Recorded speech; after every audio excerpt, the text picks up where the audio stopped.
I'm Cliff, and this is my garage. Today is January 1st, 2021, the start of a brand new year and the start of an exciting new project here in the garage.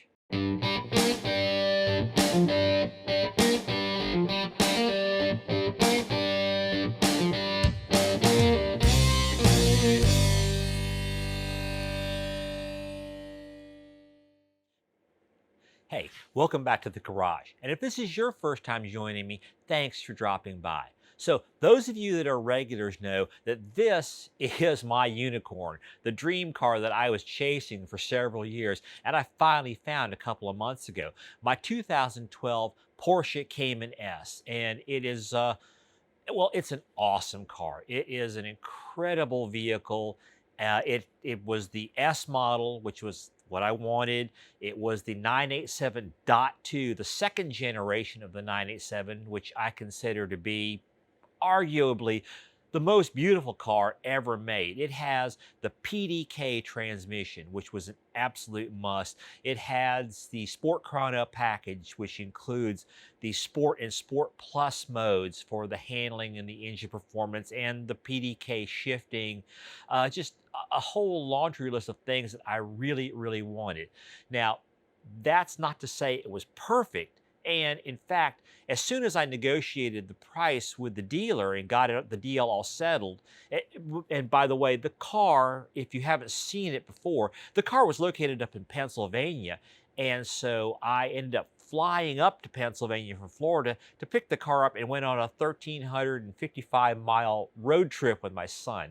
And if you haven't seen that, you'd like more details on it, I'll give you a suggested video link, I think up here in this corner. Maybe it's that corner. I think it's that corner. Anyhow, with a link to that video so you can watch it if you like. Anyhow, as soon as I got the price negotiated and the deal set up with the dealer, I began to make plans for mods that I wanted to do to the car. Now, I love this car. It's great. But of course, that doesn't mean it's perfect. And there's a whole laundry list of things that I started coming up with that I wanted to do. And I eventually conceived to pull it all together under a single umbrella that I'm calling Project 987.2, which is going to be my attempt to see just how far I can push a 987.2 Cayman S with fairly straightforward products. But essentially, I'm going to be looking at bolt-on products only. So I'm not going to be getting into installing new pistons or just anything complicated like that, getting into the engine. Nothing extreme. You can take these cars and you can turn them up to 11. I figure that I probably only want to turn it up to maybe 8. I've got a whole list of things that I wanted to do. And so, as I typically do, I made notes. I came up with a list of stuff to talk about today. And it doesn't mean that this is inclusive of everything that I'm going to do, because I'm sure I've forgotten a couple things. And I'm hoping that maybe you guys will have some suggestions of things that you'd like to see me to try and do on this car. Basically, I'm going to split this into kind of two areas. There's going to be performance mods and aesthetic mods. So let's start with the performance mods. And the big thing about the performance mods is that this is not going to be a track car. I want to make, well, this is my daily driver, even though I don't drive daily. 90% of the time when I go out to run errands to the store or something, I take the Cayman, unless it's something, if I'm going to Home Depot to buy a dozen 8-foot 2x4s, I might be able to take the Cayman, but I probably wouldn't. One thing that's going to be important is to be able to measure the performance difference that these various bolt-on performance mods make, because some of them make claims. Well, I'm a little skeptical of these claims. They claim horsepower gains that just don't seem like they'd be possible to me, but we're going to find out. And so I need an objective way to try and measure what kind of difference they make. Now, I don't have access to a dynamometer. At least I don't think there's any place in this area, which is Northeast Florida, that has a dyno that I can get my hands on. If somehow you're in this area and you have a dyno, or you know someone that can I can get connected with, send me a message here on YouTube, or drop it in a comment below the video. I'd love to be able to check it a little more accurately on a dyno. But without a dyno, I found, I think, a reasonable alternative, which is to measure the 0 to 60 time. Now, there are apps you can get on your phone that allow you to measure 0 to 60 times, but they're not super accurate because they're measuring their GPS position as they go along. And phones have what's called a 1 hertz GPS chip, which means they check their position once a second. Now, that's not accurate enough to get a really good feel for what your actual 0 to 60 time is. There are other units that are a bit pricey, in the $400-ish range, that I looked at, but they're really kind of large and clunky, and that's kind of more than I wanted to spend. But I did find a solution, and that's this little Draghi performance monitor. Now, I don't know if it's Draghi, Draghi, D-R-A-G-Y. I'm not sure how you pronounce that. And if the manufacturers are having me looking at this, let me know how you pronounce it. Now, the difference between your phone and this Draghi device is that this is a 10 hertz GPS chip, which means that it's measuring its position 10 times a second, far more accurate. And my testing that I've done so far, it provides a lot of really good information. It gives you your 0 to 60 time, it gives you your quarter mile time, it would give you your 0 to 100 time, eighth mile time, half mile time, all those things. The Draghi is a really nice little unit. The other ones that I looked at, Racebox is a really common one that people see. They're rather large and clunky, and like I said, pretty pricey. The Draghi, I'll give you a link to it in the description of the video down below. On Amazon, this is only $135, so a really good bargain. It seems to work really, really well, and I've been super happy with it. One thing I like about it is so small, and it's also magnetic. So you can't just keep it in your car, but what I do is, I'm not sure you can see this in the video, but I just stick it right there, and it has held on fine, no problems at all. It connects to your phone, by the way. That's how that's what it uses as its display device. And I think is a good reason why the other units like Racebox are so much more expensive, is because they had their own display and interface and everything built in. As you can see, the Draghi is just a box with a light on it, and that's it. It uses your phone for everything else. So like I said, I'll give you a link in the description down below. Super great product. Let's go over my beginning list. Like I said, this is what I've got planned for the moment, definitely subject to change. And we'll start with the performance stuff. I'm going to replace the exhaust system, and I'm going to start with a catback exhaust, which means that this is the rear portion of the exhaust. And on the Cayman, there are 2 small catalytic converters in back, so catback is not exactly right. There are 2 main catalytic converters in the front, and right behind that is where we're going to replace on back, is the catback replacement. I'm going to be going with what's called a Carnival exhaust system. This is a modified stock Porsche exhaust. Essentially, they send you the Carnival exhaust. You ship back your stock exhaust. It's like a trade program. And I know, or I am relatively certain, what they do is they remove the catalytic converters out of the stock exhaust. If they do anything else, I'm not aware of it, but I've seen video where the tone changes dramatically. It sounds quite good, not particularly loud, and we'll see what kind of performance we gain out of that. The next step is going to be catless race headers. Like I was saying, there are 4 catalytic converters, 2 on each side in the Cayman, and we're going to get rid of the back 2 as part of the Carnival swap.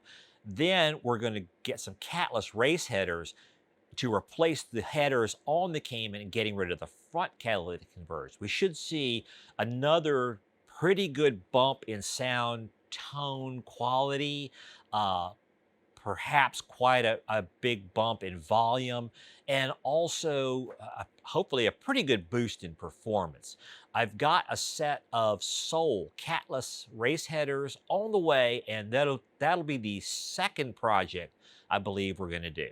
A further future mod I'd like to do on the exhaust is to remove the Carnival exhaust and put on a full-blown valved catback system. And what this is now you have essentially two paths going through the exhaust, and one goes through a resonator muffler kind of contraption, and the other one is essentially a straight pipe where you use a valve to switch between the two. They're pretty pricey. They start in the $2,500 range, and that's why I've sort of skip that option for right now. But if there was a valved exhaust dealer out there, or a manufacturer out there who'd be interested in getting their product featured on Project 987.2, I would love to talk with you about doing that. The major performance gains essentially on an engine are always going to be moving air. So in the case of optimizing or sorting out the exhaust, we're getting the exhaust gases out as quickly as possible, not making the engine push the exhaust gases out. Well, the flip side of that is once we get the exhaust sorted, then I want to move on to the intake. And here we try and restrict or not restrict, we try and unrestrict or open up the intake system so the air flows more freely and more efficiently. And several stages on that. I'm going to start off with a high flow intake and filter. I've got one in mind. It's kind of pricey at about 350 bucks, and they claim a 10 wheel horsepower increase from installing this free flow intake. This is one I'm really skeptical of. I'm not too sure that we can really see 10 wheel horsepower improvement on that, but we'll see. Beyond that, then two-part thing I want to install, as in two individual pieces at the same time, is I'm going to install an IPD intake plenum and a GT3 throttle body together. And these two are designed to work together. Essentially, they're a bigger, optimized intake system. And again, I see various horsepower claims anywhere from 20 to 30 wheel horsepower. Again, I'm skeptical of that, but and they're kind of pricey. I believe the pair together is in the $1,200 range. But we'll see how it goes, and again, we'll measure these things and see what kind of performance improvement we see from that. The last intake part I want to look at doing is a set of intake runners, and these are really, really interesting. They are a replacement set of intake runners that are 3D printed out of a carbon fiber material that again optimize the flow into the engine. Now, they are very interesting. They're also very, very pricey at about $4,000. And this is one I honestly don't know I'm going to do because that's really hitting my budget hard. And, but I'm going to reach out to the manufacturer and see if maybe we can work out some sort of, I don't want to call it a sponsorship deal, because that would imply that I'm endorsing their product. I genuinely want to see, does this really make a difference? How much of a difference does it make? And is it worth $4,000? Stay tuned on that one. That's all I've really got in mind in terms of parts to go onto the engine for performance. Once this is all done and sorted, I do want to think about going with an engine tune. And I've already talked with a couple of engine tuners that are able to work remotely over the internet, because this is going to have so many custom parts on it. A standard tune out of the box that tuners have created is probably not going to work very well. If you are a local tuner in the Northeast Florida area that wants to work with me, hit me up. I would love to hear from you. I said that was all the parts I wanted to do, but there is one more that is probably pie in the sky, not going to happen, but I'd be willing to think about it, and that's a turbocharger. And that will be a huge boost in performance. Now, the only one that I know of for sure, it runs around $10,000, and that, that's gonna be a tough sell to my wife that I can justify that in terms of monetization of the YouTube channel. The YouTube channel, the revenue that's coming off of that, and also from Amazon for things that people, I provide links and I get a very, very tiny cut of Amazon's profit when you guys follow my links and purchase things on Amazon. That's going to be a tough sell. I've had people suggest to me to do like a GoFundMe or a Patreon or something like that to help fund this project. I don't know. What do you guys think? If I set something like that up, do you think people will be willing to kick in a few bucks to help me out doing all of this research? We'll see. One possibility that it's not on my list, and I'm not really too sure I even want to pursue it, is the area of handling. Because the 987.2 Cayman is one of the most beautifully handling vehicles out there. I mean, it is so well balanced. It handles so well. I've never owned a car like this. It's like driving a go-kart, or it literally handles like it's on rails. So the handling is already great. I have looked at it. People have suggested going with lowering springs to drop the body a little bit. I would think about that. I just don't know. I don't know. I really have no idea how that would interact with the Sport and Sport Plus modes and the handling. I don't want to do things to the suspension that are going to make the handling worse. So, and I've really done no research in this area. If you have actual like suggestions that you know will work well with the car, do improve the handling, such as maybe some type of lowering springs, let me know in the comments down below, or contact me directly. That would be great. I really could use some guidance in that area. The one thing in terms of suspension that I'm definitely going to change is the wheels and tires. Now, the Cayman came with the stock Boxster 2 wheels, which actually look pretty good. I really do like them. They're a nice looking wheel. It came with some truly excellent Michelin Pilot Sport radials on them, and they handled and drove really, really well.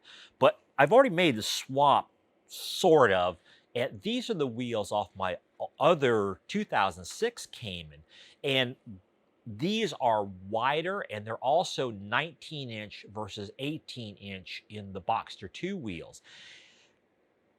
The Boxster 2 wheels looked good. These things look really good. The wider rubber, for instance, the rears go from a 265/40 18 tire to a 295/30 19. And the 19-inch wheels look really good. They come out further. They fill out the wheel well better. Just all around, they look great. The one thing I don't like is the black color. When I was younger, I was big on the blacked out look. I don't really care for it anymore. I feel like this now turns into a black pit with a black wheel well, black tire, black wheels. It just, I don't like that look anymore. So one of my first steps is to take and repaint these wheels. I want to go with that classic German silver color that basically all German cars have. I've already sourced the paint. Worth, I think it's called. It's a specific special rattle can paint that matches that silver color. And so that's a future episode, is I'm going to be taking these tires off, fixing the wheels. I do have some curb rash where one of my daughters clipped a curb with the old Cayman, and they're a little torn up. So I'm going to be fixing that and repainting them silver, and then remounting the tires. At the same time, putting TPMS sensors. The old Cayman did not have TPMS. The new one does, and I want to keep that functionality. The wheels and tires are kind of a mixed performance and aesthetic mod. There is some performance there. I'm primarily doing it for the aesthetics. But let's move on now to the purely aesthetic things. Like number one on the list is the side marker lights. This is one that a lot of you guys have already done. It's a simple change to swap out white LED lights for these yellow ones, or at least I thought it was. The first set that I purchased said they were compatible with the 2012 Cayman.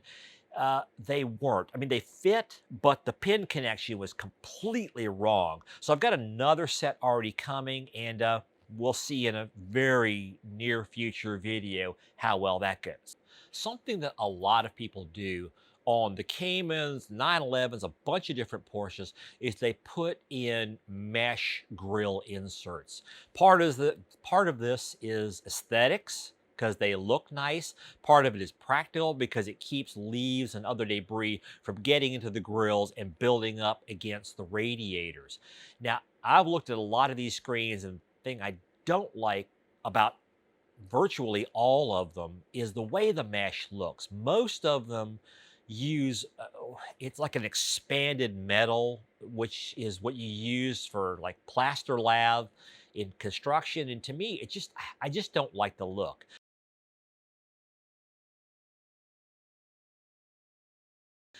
But I have come across some plain mesh that is hexagon shaped, and I think I really like the way it looks, or the way it's going to look as mesh inserts.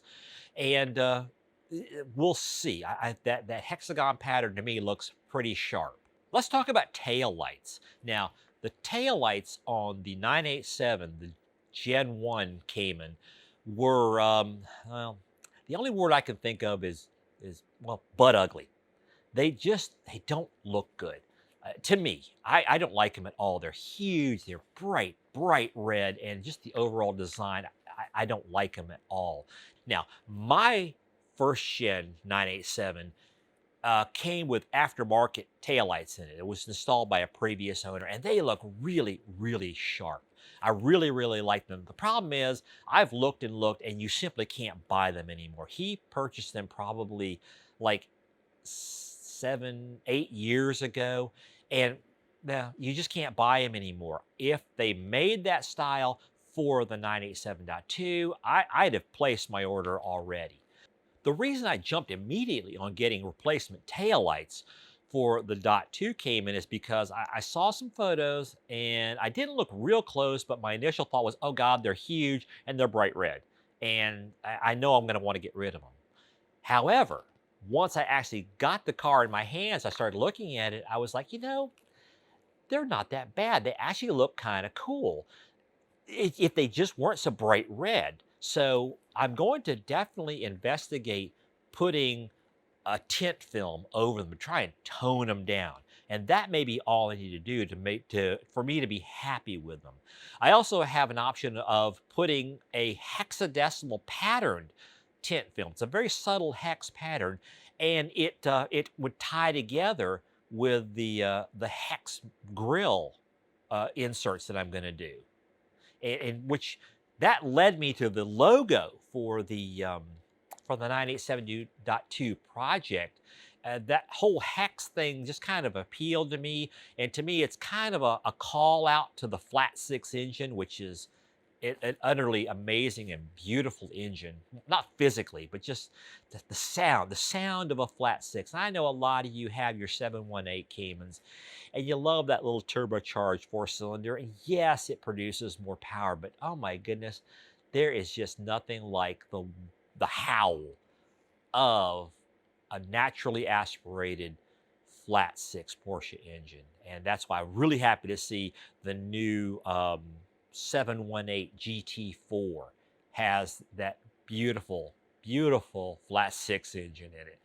Speaking of the GT4, one thing I I would really like to do, but I'm not sure about it because it is a major job and a major cost, would be to replace the front bumper with a GT4 style bumper. I think it looks really, really nice. Uh, Design wise, that upward curve, that upward bend in the Cayman's front bumper, the 987.2, well, the 987 generation period, psychologically we see that as friendly and open and welcoming, and that's fine. But in the 981 generation, they flipped that over to where now it's a downward curve, and psychologically we see that as aggressive and maybe a bit menacing and threatening. And I really, not that I want to convey those kinds of emotions to people, but I just think it looks better. I think it looks cooler, that aggressive look. And so if I can find a company that will work with me on getting a GT4 style front bumper, I would love to do that. It's going to involve a lot of paint and body work, and that may push it out of my budget, but it's a possibility that I'd really, really like to explore. Striping and wraps can make a huge difference in the appearance of a car. And aesthetically, that's one thing I'm going to be looking at. I've seen several different striping types that I think look really good. I'm not sure which one I'm actually going to go with. One thing I definitely have to look at is I've always been a huge fan of the 427 Cobra.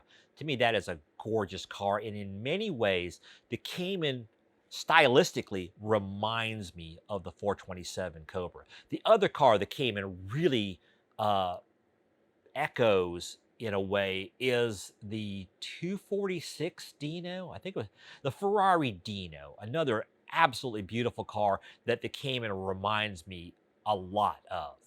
And one of the most iconic looks is the blue 427 Cobra with that white double stripe on it. Now, I'm not too sure I want to go with the precise exact double stripe like the 427 Cobra had, but I want to do something like that. I think a nice pure white stripe that runs the entire length of the body will look really nice on this aqua blue metallic paint. Stylistically speaking, there are a lot of people who agree with me on the first generation 987's taillights. They also think they're unattractive and want to replace them with something more modern looking. But I'm pretty sure that it's almost universal, our revulsion at the bumperettes. Those little things that poke out in the back. I call them the butt warts.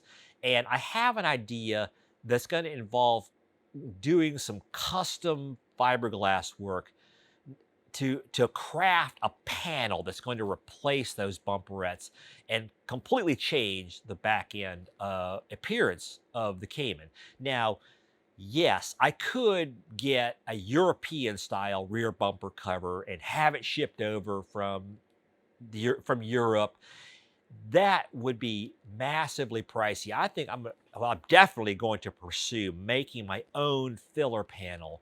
And well, there'll be more details. That's probably a far future project because I don't really have the equipment, nor do I have the know-how yet on how to make my own fiberglass parts. But it's coming and may actually turn into a commercial product.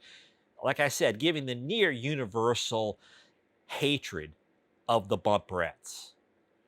An early thing that I want to do is working on this paint protection film that's on here. This PPF, I don't know if this is the original PPF from the factory or it was installed by the original dealership or whatever. It's like a pre-cut kit that's been put on here. Maybe it wasn't the original owner.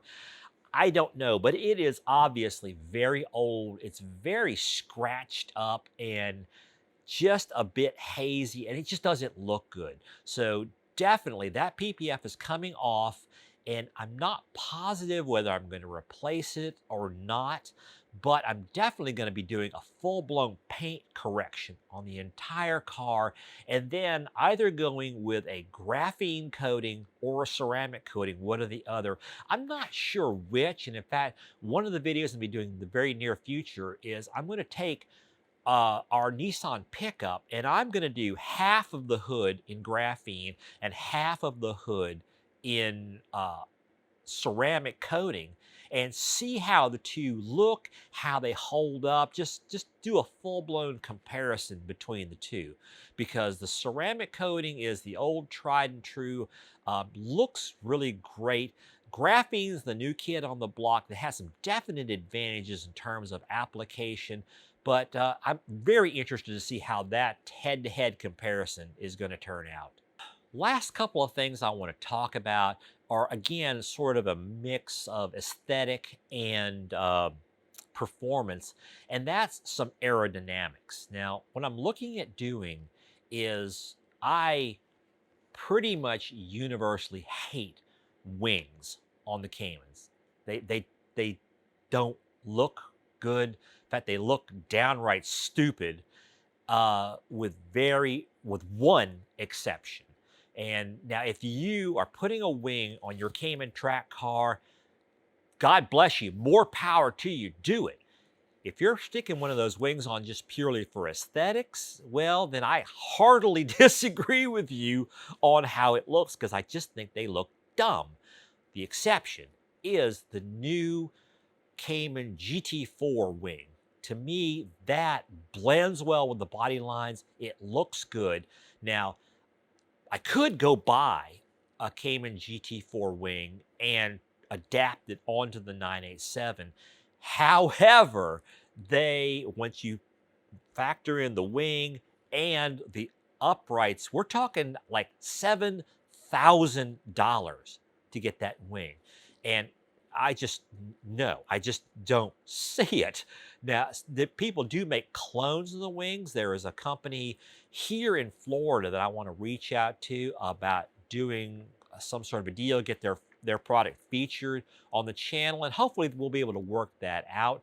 Now, to go along with the wing, you can't just put a wing on, because now you're pushing the back of the car down, and you need an equivalent counter on the front end of the car, aerodynamically speaking. And so the front bumper cover, if we go with that GT4 front bumper, the splitter provides that balance. If we don't go with the GT4 style front bumper, then I want to look at getting some Cayman R style front wing splitters. I forget the exact term. I think they actually are called splitters. I think of them more as like lip spoilers or something, because they're not huge like I think of as a normal splitter. Now, the other thing I want to look at is my 987. My Gen 1 987 had side skirts on it when I first bought it, and I took them off because I just didn't know that they looked all that good. However, in hindsight, I'm thinking, maybe they might look okay. And so I'm going to explore. I think they will fit directly onto my 987.2. And if they do, I'll look at, remounting them and getting them painted to match the body. Maybe a contrasting color, but I doubt it. Okay, that's the extent of my list. Now, I really, really want to hear from you. Did I forget something that I really should consider doing? Do you think that one of these ideas is a bad idea? Let me know. Either comment in the video down below, message me directly, however you want to do it. Now, please, I need to say this because of some of the comments. I've had to delete a number of comments in the last couple months. Some of you don't seem to be able to express your opinions without being a jackass about it. Give me your opinion, but please be respectful. Okay, now before you go down there, find that like button, give it a click, give us a like on this video. It really, really helps with YouTube's algorithm. If you're not one of my subscribers, and about 99% of the tens of thousands of people every month who watch my videos have not subscribed yet, please go down there, find that big red subscribe button, give it a click. Doesn't cost a penny, doesn't hurt a bit. And finally, if you want to keep up with Project 987.2, go down there, find the bell icon, turn on notifications, and that way YouTube will let you know every time that I post a new video from here in Cliff's Garage. I'll see you next time.